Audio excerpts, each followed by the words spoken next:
तुझ्यासाठी विमान पाठविले संकेतम परी हास्यम वा. महाराज म्हणले संकेतानं घ्या, विनोदानं घ्या, हास्यानं घ्या, परी हास्यानं घ्या, पण देवाचं नाव घ्या. थोडा आवाज द्या. देवाचं नाव घ्या. तुम्ही मित्र बनवा, देवाला बनवा. शत्रू बनवा, देवाला बनवा. प्रेम करायचं देवावर करा, भांडण करायचं देवाबरोबर करा, काही अडचण नाही.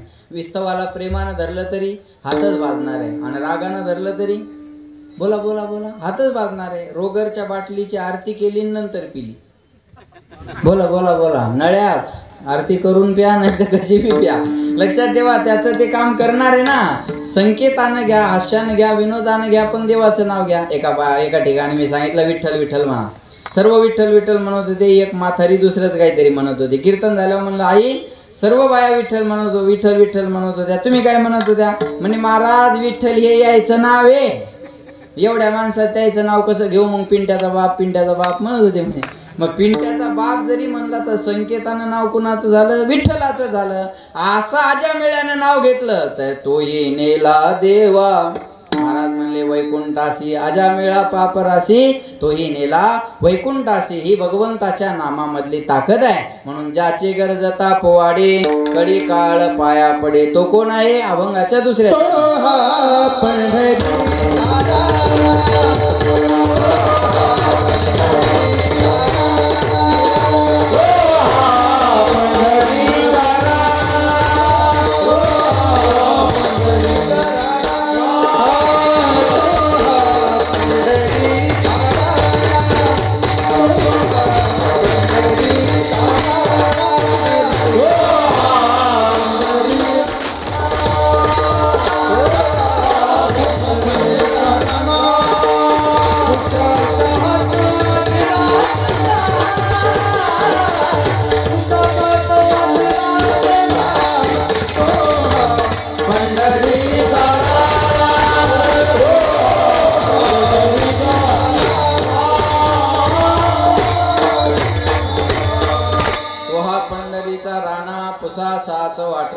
ज्याचे ज्याचे ज्याचे ज्याचे म्हणजे कुणाचे?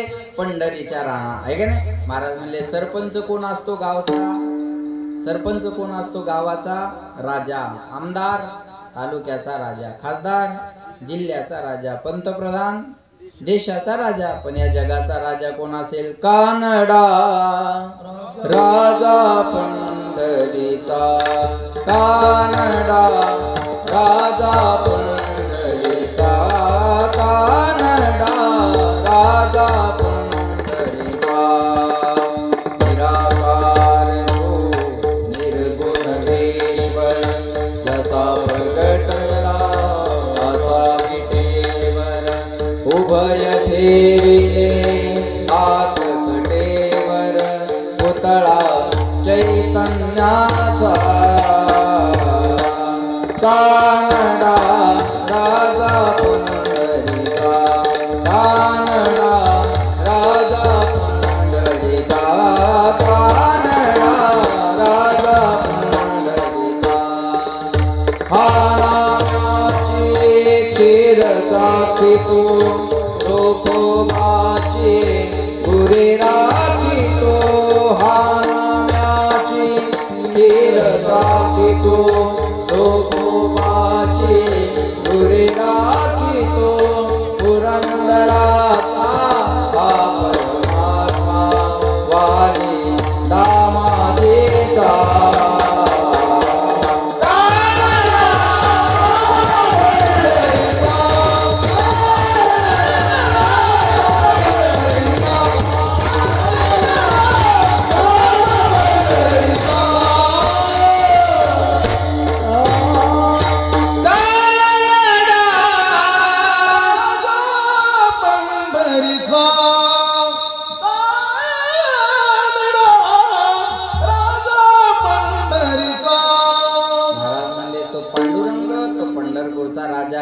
लक्ष देऊन ऐका, हे मी सांगत नाही. पुसा 618 जना 4-6 शास्त्र 18 पुराणाचं हे मत आहे. चिंतिता जयासी भुक्ती मुक्ती कामारी दासी तो हा पंढरीचा राणा. पुसा 618 जना. कोणी म्हणाल महाराज आम्हाला भोगही नको, आम्हाला मोक्ष नको, आम्हाला वैकुंठाला जायची इच्छा आहे.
मला वैकुंठाला जायची इच्छा आहे. लक्ष देऊन ऐका आता एवढं उदाहरण. वैकुंठाला जाण्यासाठी काय करावं लागतं? वैकुंठी जावया तपाचे सायास लागे करणे नाश जीवा बहु. किंवा लक्ष देऊन ऐका, वैकुंठाला जायचं असेल तर तपश्चर्या करावी लागते. पाटील आता असं झालंय, माणूस मेला की पद्धतच झाली. काय लिहायची? बोला ना, काय लिहायची? वैकुंठवासी. 90 हाणून मेला तरी वैकुंठवासी, आणि भजन करून मेला तरी वैकुंठवासी.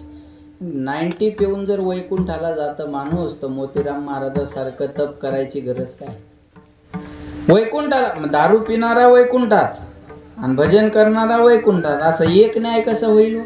असं नाही होणार ना. हळद पेरली तर हळद उगवेल, ज्वारी पेरली तर ज्वारी उगवेल. हळद पेरली आणि तिथं ज्वारी उगवली असं होत नाही ना महाराज, बरोबर आहे का नाही? तपश्चर्या करावी लागेल ना. 101 जन्मा जन्मोनी ब्रह्मकर्मा. महाराज म्हणले 100 ब्राह्मण कुळात जन्म घ्यावे लागतात आणि 100 अश्वमेध यज्ञ करावे लागतात, तेव्हा माणसाला वैकुंठ मिळत असतं. पण वैकुंठ एवढं अवघड आहे मिळवणं, पण सोपंही आहे. यत् फलम नास्ति तपसा न योगेन समाधीना तत्फलम लभते सम्यक कलो केशव कीर्तनात. कलियुगा माझे करावे कीर्तन, तेने नारायण. नारायण कुठं राहतो? वैकुंठात. मग त्याला भेटायचं म्हणलं कुठं जावं लागेल? वैकुंठाला. आणि तो कशानं भेटेल? भजनानं भेटेल, आहे का नाही? वैकुंठाला जावं लागेल. महाराज म्हणले सोपं आहे का? वैकुंठ म्हणजे सोपी गोष्ट नाही आहे, लक्षात ठेवा. पण भगवंताच्या नामानं त्याला सहज आणि सुलभ मिळवता येतं. मी उदाहरण सांगतो तुम्हाला, एकच उदाहरण सांगणार आहे आणि थांबणार आहे. लक्ष देऊन ऐका. भगवंताच्या नामामध्ये ताकद किती आहे बघा. दोघं भाऊ होते, एकाला भजन कीर्तन साधू सेवा आवडायची आणि एकाला भजन कीर्तन साधू सेवा म्हणलं की जमायचं नाही. असं असतंच बरं का. रावणाला रामाचं नाव जमत नव्हतं, आणि रावण आता बी आहेत ना जितेंद्र आव्हाडासारखे. माझं बोलणं कळतंय मला? रावणाला रामाचं नाव जमत नव्हतं आणि बिभीषणाला रामाचं नाव घेतल्याशिवाय झोप येत नव्हती. हिरण्यकश्यपूला देवाचं नाव जमत नव्हतं आणि प्रल्हादाला भजन केल्याशिवाय झोप येत नव्हती. असं असतंच बघा. एक वस्तू सगळ्यांना आवडत नाही. काहींना भजन कीर्तन टाळ पखवाज या गोष्टी वाजल्या की असं अंग सळसळून येतं बघा, आणि काही ना भजन कीर्तन चालू झालं की असे कानं बांधतात आणि कुठेतरी लांब जाऊन बसतात. झालं रे भाऊ यांची किरकिर सुरू आहे का नाही? असं असतं बघा. तुम्ही लक्षात ठेवा बरं का. कधी कधी एखादा कीर्तनकार कीर्तन करून घरी गेला की त्याच्या पदरात पडतं, माय आला आमचं कीर्तन, बरोबर आहे. आणि कधी एखादी बाई हरिपाठावून घरी गेली की नवरा म्हणतो आली आमची संतीन. हे असं होतं. हे जुळून येणं फार अवघड आहे. काहीला आवडतं काहीला नाही आवडत. आता एक वस्तू सगळ्याला आवडत नाही महाराज. एवढ्या राम मंदिराचा भारतभर उत्सव झाला, याच्यात नवल नाही. पण सांगू तुम्हाला, मी दुबईवरून आलो. मी काही फिरायला नव्हतं गेलो दुबईला. तिथं कीर्तनाचा महोत्सव आपल्या इकडून राहणाऱ्या मंडळीनं आयोजित केला होता राम मंदिराच्या निमित्तानं. महाराज ही इतिहासातली पहिली घटना आहे. विदेशात आजपर्यंत कथा झाल्या, प्रवचनं झाले, व्याख्यानं झाले, पण कीर्तन विदेशात होण्याची ही पहिली बरं का बाळासाहेब, ही पहिली वेळ आहे. आणि अशा कंट्री झाला की तिथं सगळी मुस्लिम कंट्री आहे, आणि अशी आहे तिथं लोकशाही नाही, तिथं हुकुमशाही आहे. हुकुमशाही असणाऱ्या देशात आपल्या लोकांनी वारकरी संप्रदायाचा झेंडा तिथं रोवला, आणि ती फडकवण्याची संधी ज्ञानोबरायाच्या कृपेनं आम्हाला मिळाली बरं का. पुरुषोत्तम महाराज, विशाल महाराज खोले, माऊली महाराज पठाडी आणि मी, आम्हाला, तुम्ही यूट्यूबला फेसबुकला बघून घ्या. अरे आपण इकडं कीर्तन सप्ते आयोजन करू, काय नवल आहे. जवळपास 40-35 टाळकरी होते महाराज उभे कीर्तनाला. पखवाजाची थोडी कमतरता होती म्हणून आम्ही वाजवलं एकमेकांनी बरं का. त्याला जमत म्हणजे एवढं फास्ट जमत नव्हतं, लक्षात ठेवा. कौतुक वाटलं मला त्या लोकांचं की इथून अरे वेगळ्या वेगळ्या जिल्ह्यातून वेगळ्या वेगळ्या जातीचे माणसं तिथं राहून एवढा उत्सव करतात, आणि सप्त्यात आपले लोक आपल्याला विरोध करतात. किती शोकांतिक आहे. आता यायनं कीर्तन ठेवलं तर हे सगळ्याला बरं नाही वाटणार. काय तुम्ही बाळासाहेब हे पैसे घातले, अरे तू गप मर ना, जगू दे ना, बरोबर आहे ना, बरोबर आहे का नाही. हे असं आहे ना महाराज, काहीला आवडत नाही. काही ना महाराज पाहिलं की तळपाच्या मस्त काल जाते एक माझे, आणि त्याच्यात असे कपडे पाहिले होते पाहायचं कामच नाही. आता आम्ही विदेशात कीर्तनाला गेलो तरी काहीच्या खाली कमेंट होते, अरे लुटा रे, इकडं लुटा आणि तिकडं जाऊन खर्चा, अशा काहीच्या कमेंट. अरे म्हणलं बाबा आम्ही इथं कीर्तनाला आलो, आता त्याच्या कुठं नादी लागत बसता सांगा. आपण कुणाच्या विरोध करायचा तर तेवढ्या उंचीच्या माणसाच्या विरोधात जावं. कुणाच्या हे बघा, 10वी नापास झालेल्या पोरांना मोदीला कमेंट करू नये. आपल्याला राहिलेले विषय काढून घ्यावे. आणि 11वीच्या ऍडमिशनची व्यवस्था करावी. तेवढं उंचीचं, अरे तू बजेट काय, तू बोलतोय काय? हा बरोबर आहे का नाही? लक्षात ठेवा, त्या उंचीचं व्हावं लागेल ना. विरोध करायचा असेल तर तेवढं मोठ्या उंचीचं व्हावं लागतं महाराज. सामान्यानं विरोध केला तर त्याची दखल घेतल्या जात नाही बरं का. म्हणून सांगू तुम्हाला, काही काही नेते बोलायला टाळतात. एखाद्याला म्हणलं ना, एखाद्या नेत्याला, हो तुमच्याबद्दल तो असं बोलला, तो म्हणतात कोण आहे तो, ओळखत नाही मी त्याला, मी त्याच्याबद्दल बोलावं, अजून तो एवढा मोठा नाही झाला. लक्षात ठेवा, विरोध करायचा असेल तर तेवढं उंच. अरे 140 करोड जनतेच्या मालकाला 10वी नापास झालेले आणि काय बोलावं, बोलू नये ना. करता येते आपल्याला, तेवढं मोठं सोपी गोष्ट आहे का? अरे 500 वर्ष आपण ज्या निर्णयाच्या प्रतीक्षेत होतो, तो निर्णय बिनविरोध, तो निर्णय कुठल्याही दंगा मस्ती न होता पार पडून आज राम राज्य विराजमान झाले, प्रभू रामचंद्र विराजमान झाले. की आपल्या आनंदाची, हे बघा, कोण्या पक्षात राहा, कुणाला मतदान करा, मला घेणं देणं नाही. तुम्ही मंदिर बांधलं म्हणून बीजेपीलाच मतदान करावं या मताचा बी मी नाही. पण जे चांगलं आहे त्याला चांगलं म्हणायला शिका, जे वाईट आहे त्याला विरोध करा ना. अडचण काय आहे? आता त्या शिंदे साहेबांना ते एक निर्णय घेतला होता मागे, एसट्या फुकट. भाई माया, एसट्या फुकट झाल्या का नाही आता बायाला? एसट्या फुकट झाल्या ना. एसट्या फुकट झाल्या, त्या 75% पुढून बाकीच्या अर्ध तिकीट झालं. आता एका मीडियावाल्याने एका बाईच्या पुढं माईक नेला, कसा वाटला शिंदे साहेबाचा निर्णय तुम्हाला? एसट्या फुकट झाल्या, आता तुम्ही कधी माहेराला जाऊ शकता, कधी येऊ शकता, तुम्हाला पैसे लागणार नाही. ती बाई म्हणे काय धडाचा निर्णय नाही हा, काय फायदा एसट्या फुकट करून, मग माहेर गावात रिक्षा फुकट पाहिजे. हा वाघ शेंबडी, हा असं कसं होईन सांगा बरं? काही बी करा तुम्हाला विरोध होणार. लक्षात आलं? तुम्ही असं कीर्तन ठेवलं, तुम्ही बघा ना, तुम्ही पैसे खर्चायला लागला की म्हणतात माजुरडा आहे. काय म्हणतात? पैसे खर्चायला लागला की म्हणतात माजुरडा आहे. खर्चत नसलं की म्हणतात मड्या बांधून नेणार आहे का काय माहित.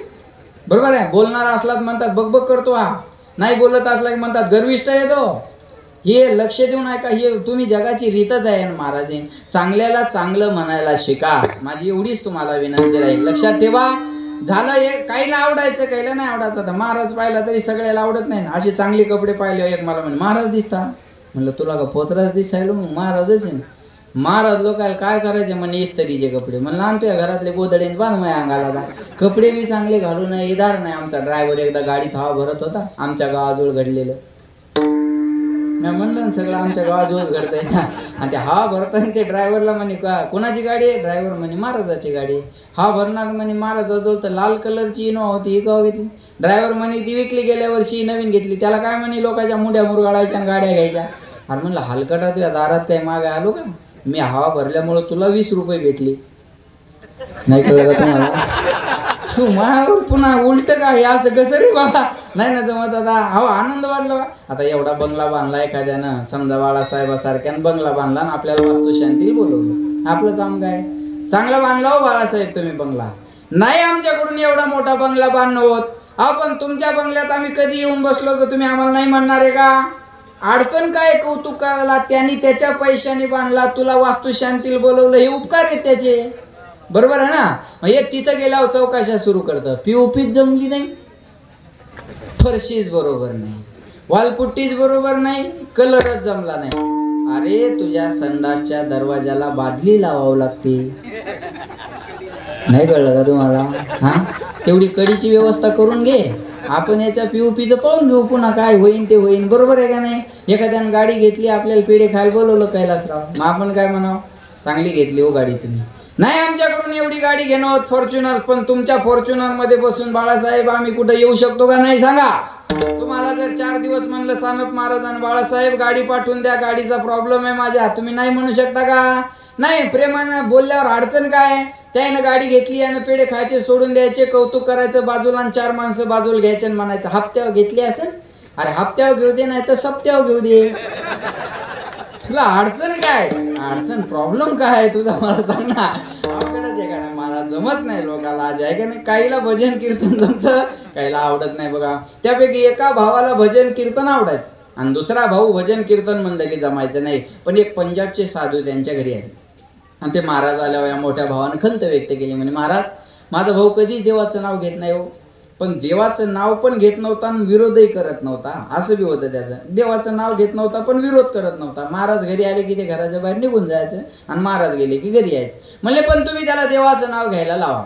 हे महाराज म्हणले मी 4 दिवस तिथं राहतो पण त्याला देवाचं नाव घ्यायला लावतो. 4 दिवस ते महाराज तिथं राहिले पण हा पठ्ठ्या 4 दिवस घरीच आला नाही. गुरुजी 4 दिवस घरीच आला नाही. महाराज म्हणले आता तो घरीच येईना तर त्याला नाव घ्यायला लावू कसं. मग एक काम करा म्हणे, महाराज गेले अशी चर्चा करा म्हणजे ते घरी येईल. लोक म्हणले महाराज गेले महाराज गेले महाराज गेले. मग ते घरी आलं. दरवाजातून वाकून पाहत होतं. महाराज दरवाजाच्या पाठीमागून निघाले आणि त्याच्या दंडाला धरलं. दंडाला धरलं की तो म्हणे सोडा माझ्या दंडाला. ते महाराज म्हणले तू राम म्हण म्हणजे तुझ्या दंडाला सोडतो. तो म्हणे मी म्हणणार नाही मी आव्हाड आहे. तो म्हणे मी राम म्हणणार नाही. महाराज म्हणले तू राम म्हण तो म्हणजे तुझ्या दंडाला सोडतो. तो म्हणे मी म्हणणार नाही. ते महाराज म्हणले तू जोपर्यंत राम म्हणत नाही तोपर्यंत मी तुझ्या दंडाला सोडत नाही. तो म्हणे तुम्ही किती बी वेळ माझा दंड धराओ मी राम म्हणणार नाही. कळलं का तुम्हाला. हा राम म्हणणार नाही याच्यात ते राम म्हणून गेला. असं आहे ना. पावसाळी अधिवेशनात बाळासाहेब पावसाळी यंदाच्या अधिवेशनात अबू आझमीने सांगितलं अध्यक्ष महोदय वंदे मातरम बोलना हमारे मजहब में नहीं है, हम वंदे मातरम नहीं बोल सकते. अरे सांगायसाठी तर बोंबलून गेलास की नाही. कळलं का तुम्हाला. मग प्रेमानच म्हणलं तर अडचण बरोबर आहे. तसं हे म्हणे मी राम म्हणणार नाही याच्यात ते राम म्हणून गेलं. महाराज म्हणले माझं काम झालं. ते राम नाम तुझ्याकडे जपून ठेव. याचा मोबदला करू नको. कोणत्याही बाबतीत याची किंमत करू नको. तुझ्याकडे जपून ठेव. बरं म्हणे सोडा माझ्या दंडाला. दंडाला सोडलं. काही दिवसांत त्याचा अंतकाळ जवळ आला आणि त्याला यमाचे यमदूत घेऊन गेले. कटघऱ्यामध्ये उभं केलं. आता जसं खाली कोर्ट आहे तसं वरही कोर्ट आहे. वरचा जज आहे यमराज, वकील आहे चित्रगुप्त आणि आरोपी आहेत आपण. मग आपल्या कार्याची हिशोब तिथं होणार आहे. आपली खातेवही काढल्या जाईल आणि यमराज वकिलाला चित्रगुप्ताला विचारेल चला यानं खाली काय काय केलं सांगा. 90 घेत होता का. हो येस करा. तमाशाला जात होता का. नाही त्योच ठेवत होता. फुल्ली मारा. सप्त्याला वर्गणी देत होता का. नाही याच्यातली दाबत होता. डबल फुल्ली आणा. हा आपल्या सगळ्या कार्याचा हिशोब तिथं होणार आहे. म्हणतात ना मेरे मालिक की किताब में सब लोगों का खाता. मेरे मालिक की किताब में सब लोगों का खाता. सबको एक तराजू तोले जो करता सो पाता. मेरे मालिक की किताब में सब लोगों का खाता. आपली खाते वही तिथे. यमराज विचारलं म्हणे आणि खाली काय काय केलं सांगा. चित्रगुप्तानं सांगितलं महाराज याची खाते वही पाहायचं काम नाही. याच्या जीवनात सगळं पाप आहे. फक्त नकळत एकदा रामनाम मुखातून आलेला आहे. एका साधूच्या आग्रहानं नकळत याच्या मुखातून रामनाम आलेला आहे. एका रामनामाचं पुण्य याच्याकडे आहे. बाकी सगळं याच्या जीवनात पाप आहे. यमराजानं विचारलं बघ एका नामाचं पुण्य तुझ्याकडे आहे. बाकी सर्व तुझ्या जीवनात पाप आहे. मग तुझ्या पुण्याचं फळ तुला अगोदर देऊ का पापाचं फळ अगोदर देऊ. त्यानं सांगितलं ते एकाच याचं ते काहीतरी आहे ना. असं म्हणलं ते ना ते एकाच याचं काहीतरी ते आहे ना. काही माणसं नाव घेत नाही. ते म्हणतात ते तुमचं उरकून घ्या. अरे आमचं काय तू काय पाकिस्तानातून आला का काय मला कळतच नाही. एखादं काय उपेक्षेने बोलतील लोक सांगतात नाही. ते म्हणे ते एका याचं ते काय पहिल्यांदा देऊन टाक. आता लक्ष देऊन आहे का. यमराजाला कळलं ना एका राम नामाचं फळ मी याला देऊ काय. तुझ्या नामाचा महिमा तुझं न कळे मेघश्यामा. काय नामाचा महिमा. काय नामामधली ताकद. अरे नामात एवढी ताकद आहे की महाराष्ट्रातले महाराज लोक विदेशात जाऊन कीर्तन करू शकतात. ही नामामधली ताकद आहे. ही नामामधली ताकद आहे. म्हणजे आता याला काय फळ द्यावं. यमराजाला कळत नव्हतं याला काय फळ द्यावं. विठाला विठाला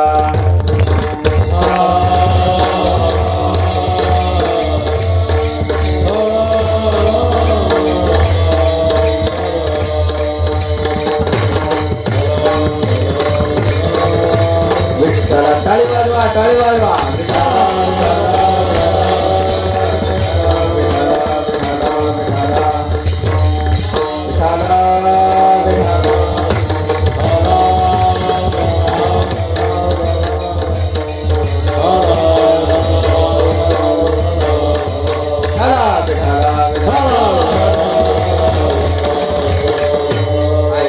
लक्ष द्या माझ्याकडे. यमराजाला कळालं नाही एका नामाचं फळ मी याला देऊ काय. या ठिकाणी नागेंद्र बाबांचं आगमन झालेलं, एकदा जोरदार टाळ्या सर्वांनी वाजवा. ऐका, यमराजाला कळालं नाही एका नामाचं फळ याला देऊ काय. पुन्हा थोडस रिपीट करतो, ऐका. तुझ्या नामाचा महिमा तुझं न कळे मेघश्यामा, ही नामामधली ताकद आहे बरं का. माझ्याकडे लक्ष द्या. एक नाम तारी, बाकी सब दुकानदारी. एक भगवंताचं नाम माणसाला तारणार असता, पण यमराजाला कळत नव्हतं एका नामाच्या पुण्याचं फळ याला देऊ काय. मग यमराज म्हणे आता आपल्याला तर कळना, मग आता कोणाकडे जावं लागेल. सामान्य माणसाला कळालं नाही का, तो तिथल्या गावातल्या राजा माणसाकडे जातो. बरोबर आहे. ऐका, म्हणजे मग देवाचा राजा कोण आहे. बोला, देवाचा राजा इंद्र, आणि इथला राजा सध्या देवेंद्र. देवेंद्र त्यालाच म्हणतात, देव इंद्र असं आहे त्याचं नाव बरं का. तुम्ही फडणवीसाकडे नेऊ नका लगेच हा. म्हणे आता याला घेऊन आपण इंद्राकडे जाऊ. त्याला घेतलं, माझ्याकडे लक्ष द्या. बसा खाली दादा, बसा बसा बसा बसा, पटकन बसा.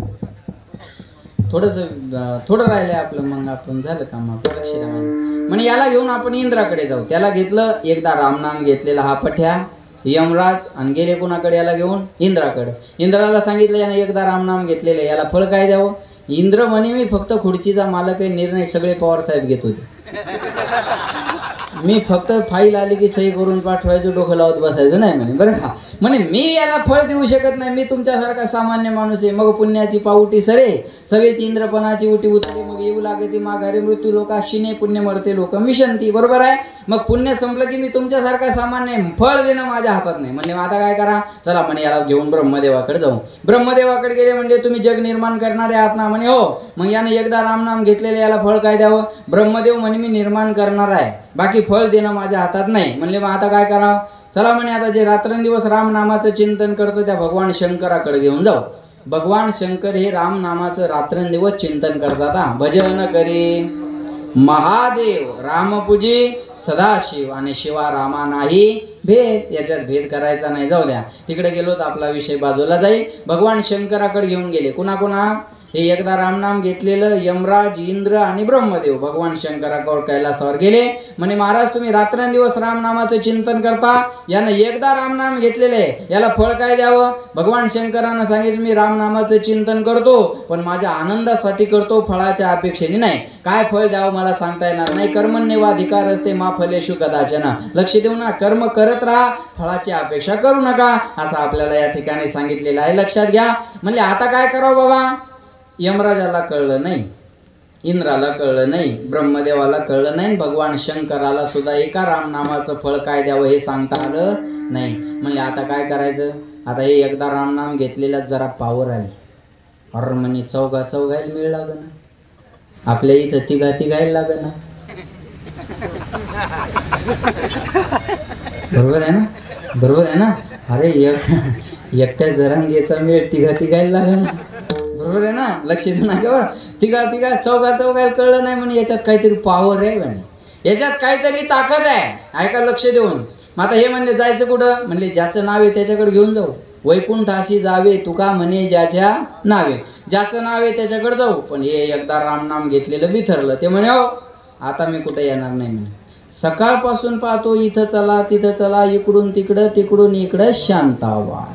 हा नुसतं फिरवायला लागले म्हणे. होतं काय हे पहिल्यान म्हणले 30 दिवस द्या, मग म्हणले 40 दिवस द्या, मग म्हणले जानेवारी देतो, मग म्हणले 20-26 तारखेला येऊ द्या. नुसतं फिरवायला लागले म्हणे. चला आता तिथं जाऊन बघू काय बघायचं. नुसतं फिरवायला लागले म्हणे. काय द्यायचं तर पटकन देऊन टाका, मला मोकळं करा. हे चौघं म्हणले बाबा अरे आमच्या हातात नाही देणं, आमच्या हातात नाही देणं. लक्ष देऊन ऐका. ज्याचं नाव आहे त्याच्याकडे जावं लागेल. वैकुंठाशी जावे तुका म्हणे ज्याच्या नावे. पण हे एकदा रामनाम घेतलेलं म्हणे मी आता चालणार नाही. तो कोण आहे त्याला माझ्याकडे घेऊन या.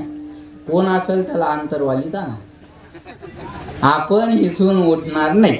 बरोबर आहे. कोण आहे त्याला माझ्याकडे घेऊन या. ते म्हणले अरे तो जगाचा मालक आहे. मग असेल म्हणे जगाचा मालक, मला काय घेणं देणं आहे. मी म्हणलो का तुम्हाला मला काय द्या. तुम्हीच म्हणले एका रामाचं फळ काय देऊ रामनामाचं. मग द्या आता ते जायचं ते म्हणले हे बघ आता तिथं गेल्याशिवाय याचा मेळ लागणार नाही. ते म्हणले मी चालत येणार नाही. काय म्हणला मी चालत येणार नाही. एक म्हणे काय करावं बाबा यार. दुसरं म्हणे यार बाबा अवघड त्याच्या मागे समाज त्याला काहीच म्हणतात नाही. आता लक्ष देणार बरं का. म्हणे काय करावं. मग म्हणले बाबा पालखीत बसतो का तू. पालखीत बसतो म्हणे. पालखी आणली आणि एकदा रामनाम घेतलेला पठ्ठ्या पालखीत बसला. पाटील खांदेकरी कोण? भगवान शंकर, ब्रह्मदेव, इंद्र आणि यमराज. चौघायनं पालखी खांद्यावर घेतली आणि पालखी निघाली कुठं? वैकुंठाशी जावे. थोडासा आवाज द्यावे. वैकुंठाशी जावे तुका म्हणे ज्याच्या. पालखी वैकुंठाला निघाली. भगवंत सिंहासनावर बसलेले होते. समोरून पालखी आलेली पाहिली. पाटील खांदेकरीच एवढे जबरदस्त होते बाळासाहेब. इंद्र, यमराज, ब्रह्मदेव, भगवान शंकर, खांदेकरीच एवढे जबरदस्त. वळसे पाटील, धनुभाऊ, भुजबळ. मग पालखीत बसलेला कोण असेल म्हणे बाबा, ऐकायला लक्ष देऊन. खांदेकरीच एवढे जबरदस्त होते. भगवंताला वाटलं आता ज्या आरती एवढ्या मोठ्या मोठ्या माणसानं पालखी खांद्यावर घेतली, त्या आरती पालखीत बसलेला कोणी तपस्वी महात्मा असला पाहिजे. म्हणे आता आपल्याला बसून जमल का? आपण 4 पावलं उठून गेलं पाहिजे का नाही? भगवंत सिंहासनावर उठले आणि आडवे पालखीला निघाले. आणि देवा बघा, भगवंत उठून पालखीकडे निघाले आणि या चौघायनं पाहिलं. म्हणे अर याच्यासाठी तर देव उठून यायला लागला. आणि देवाला वाटलं हे चौघ माझ्याकडे यायला लागले, मिळच नाही काही जागा आहे. बघा भगवंत गेले, त्याच्या हाताला धरलं, खाली उतरवलं आणि आणून आपल्या अर्ध्या सिंहासनावर बसवलं आणि त्याच्या शेजारी बसले. आणि मग या चौघायला म्हणले कशासाठी आले होते? म्हणे आता राहिलंय काय विचारायचं. म्हणे पण कशासाठी आले होते? अहो म्हणे यानं एकदा रामनाम घेतलेलं आहे गुरुजी, एकदा रामनाम घेतलेलं आहे, याचं फळ काय द्यावं हे आम्हाला कळना म्हणून तुमच्याकडे घेऊन आलो. पण अजून याला फळ देता तरी काय? हे आमच्या बोकांडी बसून आलो आणि तुमच्या खुर्चीवर जाऊन बसला, अजून फळ काय देता याला? चला वैकुंठाशी जावे तुका म्हणे ज्याच्या नावे. म्हणले आता चला राय, पण पुण्याचं फळ मिळालं तुला देवाजवळ बसायला मिळालं. आता राहिलेल्या पापाचं फळ भोगायला चल. भगवंत म्हणले वेडे झाले का? जो माझ्याच वैकुंठात आला आणि मला बघून गेला, तो जर पुन्हा नरकात गेला तर माझं नाव कोण घेणार आहे? म्हणून आता याला वैकुंठातून दुसरीकडे नेता येणार नाही. वैकुंठाशी जावे तुका म्हणे ज्याच्या नावे. म्हणून म्हणतात नाम तुझे रे, नाम तुझे,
हम हो गए भव से पार लेकर नाम तेरा, करी रामायण तैयार लेकर नाम तेरा. भगवंताच्या नामाची ताकद आहे म्हणून म्हणतात राम नाम आधार जिने जल में राह बनाते जिन पर कृपा राम करे वो पत्थर भी तिर जाते हैं. तरली तरती हा भरवसा नामधारकाचा ठसा. भगवंताचं नाव घेतल्याच्या नंतर दगड तरली, मग आपण तरणार नाही का? ही त्याच्या नामाची ताकद आहे. म्हणून ज्याचे गरजता पोवाडे कळी काळ पाया पडे, तो हा पंढरीचा राणा पुसासाच वाठरा जना विठोबार कुमार.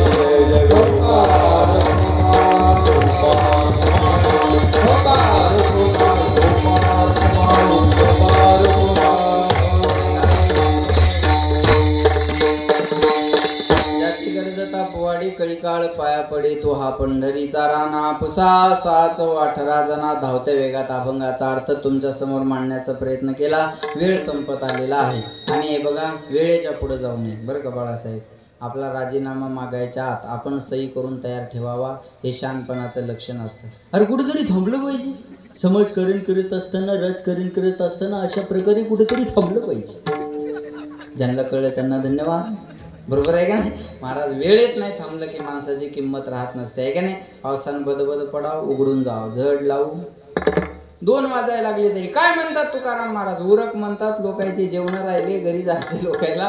वेळेच्या पुढे जाणं बरोबर नाही. वेळ संपत आलेला आहे. पण आज सीताराम कैलासवासी सीताराम कराळे पाटील यांच्या पुण्यस्मरणाच्या निमित्तानं त्यांचे सुपुत्र बाळासाहेब पाटील लोहा कंधार विधानसभा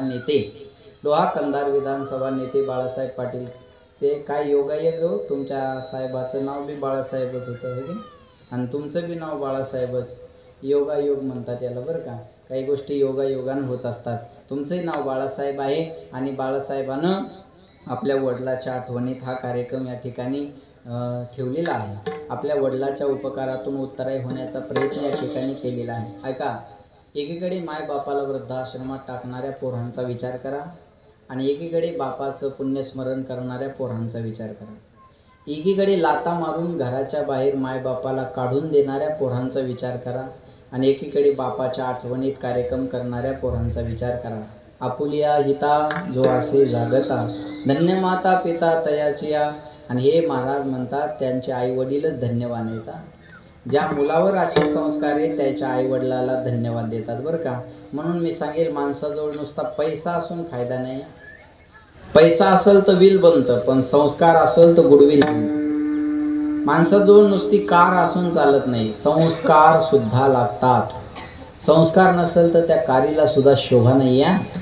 म्हणून महाराज शिक्षित असल्यापेक्षा सुशिक्षित असावं आणि सुशिक्षित असल्यापेक्षा सुसंस्कारित असावं. ज्याला पोट भरायची अक्कल आहे त्याला शिक्षित म्हणतात आणि ज्याला पोट भरण्याबरोबर मायबापाला सांभाळायचं कळतं त्याला सुशिक्षित म्हणतात. आज सुशिक्षित आणि शिक्षित याच्या व्याख्या समाजानं बदलून टाकल्या बरं का. खेड्यात राहणारे अनपढ आणि शहरात राहणारे सुशिक्षित अशा सरळ व्याख्या झाल्या. खेड्यातले माणसं गायी घरात बांधतात आणि कुत्रे रस्त्यावर सोडतात म्हणून ते अनपढ आहे. खेड्यातले शहरातले कुत्रे घरात बांधतात आणि गायी रस्त्यावर सोडतात म्हणून ते सुशिक्षित आहे. खेड्यातली माणसं आपल्या मायबापाला आपल्या घरात सांभाळतात गरिबी असली तरी आणि शिकलेली माणसं आपल्या मायबापाला वृद्धाश्रमात नेऊन टाकतात. जे मायबापाला सांभाळतात ते अनपढ आहेत आणि जे मायबापाला वृद्धाश्रमात टाकतात ते सुशिक्षित आहेत. आज या व्याख्या बदलून गेलेल्या आहेत. पण माझी विनंती आहे आपण आपल्या मायबापाला लाता मारून घराच्या बाहेर काढत असाल तर आपले पोरं सुद्धा आपल्याला लाता मारूनच घराच्या बाहेर काढणार. जैसी करणी वैसी भरणी. आज या हाताने करायचं आणि या हाताने भरायचं. आज 5G आहे, 2G 3G 4G नाही, आता 5G आहे. इथल्या इथं फळ तुम्हाला. लांब जाण्याची गरज नाही महाराज, लक्षात ठेवा. म्हणून माझी विनंती आहे तुम्हाला आपल्या मायबापाचा आपण सांभाळ करणं गरजेचं आहे. अरे बाळांत या शब्दाचा अर्थ असा होतो झालं व्यवस्थित तर बाळ, नाही तर अंत, याला म्हणतात बाळांत. आई जेव्हा मुलाला जन्म देते तेव्हा आईचा सुद्धा पुनर्जन्म होत असतो. करंगळी कापल्याच्या वेदना आपल्याला सहन होत नाही पण शिजरची परिस्थिती असताना ईदभर पोट कापून मुलाला जन्म देणारी जगाच्या पाठीवर आई असते. एवढा मोठा उपकार मायबाप सोडून आपल्या जीवनात दुसरं कोणी करू शकणार नाही बरं का. चेहरा पाहिल्यावर प्रेम करणारे खूप माणसं मिळतील, गुण पाहिल्यावर प्रेम करणारे खूप माणसं मिळतील, पण चेहरा न पाहता गुणावगुण न पाहता 9 महिने 9 दिवस न पाहता पोटातच जी आपल्यावर प्रेम करते तिला आई म्हणतात. जगाच्या पाठीवर चुकीला कोणत्याच अदालतमध्ये माफी नाही पण एक अदालत अशी आहे तिथं माणसाचे सर्व गुन्हे माफ केले जातात, त्याला आईची अदालत म्हणतात. म्हणून मुलीचं माहेर कुठपर्यंत चांगलं, आई वडील जिवंत आहे तोपर्यंत माहेर चांगलं आहे. एकदा आई वडील गेले ना माहेरचे दरवाजे तिच्यासाठी बंद आहे. जिची आई गेली तिला आईची किंमत विचारा, ज्याचा बाप गेला त्याला बापाची किंमत विचारा. ऐका, लहानपणी मायेचा हात ज्याच्या अंगावरून फिरला नाही त्याला आई काय असते विचारा आणि लहानपणी बापाचं छत्र नाहीसं होतं ना त्याला बाप काय असतो विचारा. ऐसी कौन सी चीज है जो दुनिया में नहीं मिलती, सब कुछ मिलता है इस दुनिया में पर माँ नहीं मिलती. पैसों से खाना मिलता है, भूख नहीं मिलती, किताब मिलता है, ज्ञान नहीं मिलता, बिस्तर मिलता है, नींद नहीं मिलती, बंगला गाडी मिलते है, माँ बाप नहीं मिलते. गेलेली आई आणि गेलेला बाप आपण आणू शकत नाही. पंतप्रधान मोदी साहेब निवडून आल्यावर पहिलं दर्शन घ्यायला कुणाचं जायचे? आईचं. 140 करोड जनतेचा मालक पण आईचा आशीर्वाद पहिलं घ्यायचा.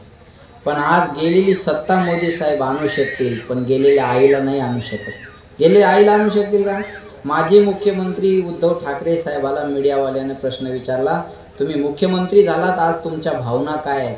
तेव्हा उद्धवरावांचे शब्द काय होते माहिती आहे?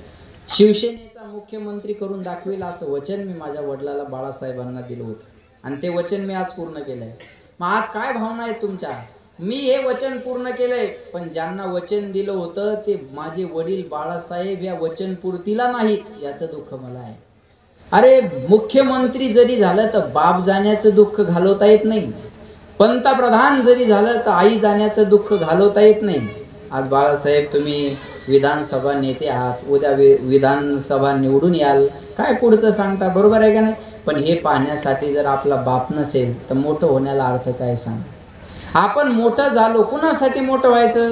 आपलं मोठे पण जगातल्या दोनच माणसाला सहन होतं, एक आपले आई वडील आणि दुसरे आपले गुरु. एक आपले आई वडील आणि दुसरे आपले गुरु. गुरु बी परमार्थातले, राजकारणातले नाही. राजकारणातल्या गुरुला कधीच वाटत नाही आपला माणूस पुढे जावा, मग तो पुढे गेला यानं काय सतरंजा उचलायच्या, बरोबर आहे का? परमार्थातल्या गुरुला वाटतं यानं माझ्यापेक्षा मोठं व्हावं, आणि एका आपल्या आई वडिलाला पुत्राच्या विजय पिता सुखावत जाय. आता आमचे माऊली साऊंडवाले इथे पोरग पखवाज वाजवत आहे तर हे शूटिंग काढत होते. मी कीर्तन करायला लागलो तर माझे वडील विना घेऊन उभं राहतात. आनंद आहे त्यांना, आनंद आहे ना, आपलं पोरग कीर्तनकार याचा आनंद वडला. अहो हे शूटिंग काढत होते ना. आता लक्षात ठेवा, मला काय सांगायचं, आपलं पोरग जसं जसं मोठं होईल याचा सगळ्यात जास्त आनंद आपल्या आईला आणि आपल्या बापाला असतो. पण तो बाप गेल्याच्या नंतर जीवनात दोन गोष्टीला घाबरा, एक पाप आणि बाप. पापाला घाबरला त्याचा परमार्थ चांगला आणि बापाला घाबरला त्याचा प्रपंच चांगला. आपला बाप कसंही असू द्या, दरवाजात बसलेला असला तर कोण्या पाप्याची नजर आपल्या घराकडे जाणार नाही. म्हणून म्हणतात या जगाच्या पाठीवर सर्वात मोठं प्रेमाचं पात्र आई वडील आहे. सबसे बड़ी है माँ, सबसे बड़ी है माँ, माँ से बढ़कर कोई नहीं है, माँ देती है दुआ. सबसे बड़ी है माँ, सबसे बड़ी है माँ, कौन भला दुनिया में माँ की जगह ले सका, कोई कह दे क्या होती है माँ, आखिर माँ होती है माँ. जगाच्या पाठीवर सर्वात मोठं प्रेमाचं पात्र आई वडील. म्हणून म्हणतात पांडुरंग उभा आहे कशामुळं? आई वडिलाच्या सेवेमुळं. स्वामी तिन्ही जगाचा, आई विना भिकारी, आई विना भिकारी, आई वाचुनी पोर वेगळी, नाते तुटले पार, मावळला आधार आईचा, मावळला आधार. जन्म दिला आईने मला, उपकार हा मोठा झाला. आई वडिलांना आपल्याला जन्माला घातला. आता मी कीर्तनकार झालं पाहिजे, जरा लक्ष द्या माझ्याकडे. मी कीर्तनकार झालं पाहिजे ते मला कळत होतं का? बोला, मला कळत होतं मी कीर्तनकार व्हावं? नाही. याच्यासाठी आमच्या वडिलाची कष्ट आहे, माझ्या गुरुचे, माझ्या वडिलाचे कष्ट आहे. त्यांनी ठरवलं होतं आपलं पोरग कीर्तनकार झालं पाहिजे. म्हणून मला हे कळलं ना. ऐका, आपला बाप कोण असावा आपल्या हातात नसतं, पण आपल्याला कुणाचं बाप व्हायचं हे आपल्या हातात असतं. तुम्ही ठरवा तुम्हाला कुणाचं बाप व्हायचं. महाराजांच्या आई वडिलांना ठरवलं असेल मला एका साधूचं बाप व्हायचं. ऐका बरं, ठरवलं असेल ना एका म्हणून लहानपणी तसे संस्कार दिले. अहो हे हिंदवी स्वराज्य व्हावं ही कुणाची इच्छा? बोला बोला बोला. हिंदवी स्वराज्य व्हावं ही कुणाची इच्छा? श्रींची इच्छा, श्रींची म्हणजे शिवाजी महाराजाची नाही, जिजाबाई साहेबांची. म्हणून राजावर तसे लहानपणापासून संस्कार टाकले आणि घडवलं आणि हिंदवी स्वराज्य आपल्याला मिळालं. पण हे आईचे उपकार जास्त आहेत. हे जिजाबाई साहेब, आता लोकांची इच्छा आहे राजे तुम्ही पुन्हा जन्माला या. अरे पण जिजाऊची कुस लागेल ना. राजे जन्माला येतील पण जिजाऊची कुस लागेल ना. लक्षात ठेवा, हे उपकार मासाहेब जिजाऊंचे आहेत. लक्षात ठेवा, हे आपल्याला असा हिरा त्या आईनं दिला. म्हणून महाराज मी सांगेल, आपल्या आई वडिलाचे उपकार आपल्या कशानंच फिटणार नाही, कशाने फिटणार नाही. म्हणून आज खऱ्या अर्थानं आपल्या या कीर्तनातून तुम्हाला काही घ्यायचं असेल तर एकच घ्या, तुम्ही माळ घाला आणि धोतर घाला आणि टाळकरी व्हा. ह्या पुढच्या गोष्टी आहेत, अवघड स्टेप आहेत. मी एकच सोपी गोष्ट सांगतो तुम्हाला. तुम्ही जर आई वडिलापासून वेगळे राहत असाल तर कीर्तन झाल्यावर पहिल्यांदा घरी जा आणि आपल्या मायच्या बापाच्या पाया पडा आणि म्हणा बाबा झाल्या असतील माझ्याकडून काही चुका, त्या तुमच्या पदरात घ्या, पण तुम्ही आताच्या आता माझ्याबरोबर आपल्या घरात राहायला चला. हीच खरी आदरांजली आहे. नाही तर तुम्ही कीर्तन ऐकायचे, आम्ही सांगायचं, तुम्ही वागणं सोडायचं नाही, आम्ही बदलणं सोडायचं नाही, असं होत असेल तर त्याला काही अर्थ नाही. माझी विनंती आहे तुम्हाला, बापाला सगळ्यात जास्त दुःख कधी होतं माहिती आहे? एकदा आपली पोरगी सासरला निघाली पहिल्यांदा तेव्हा, आणि दुसऱ्यांदा आपले पोरं आपल्याला लाता मारून घराच्या बाहेर काढतात तेव्हा. अरे त्या बापाला तोंड दाखवायला जागा राहत नाही हो. चार चौघात वजनात बोलणारा माणूस, पण मान खाली घालून त्याला रस्त्यानं जावं लागतं. ते जर जास्त बोलायला लागला तर लोक म्हणतात शहाणपणा शिकू नका तुम्ही आम्हाला, तुम्हाला तुमचं पोरगं नाही आवडता आलं ना आम्हाला काय सांगता.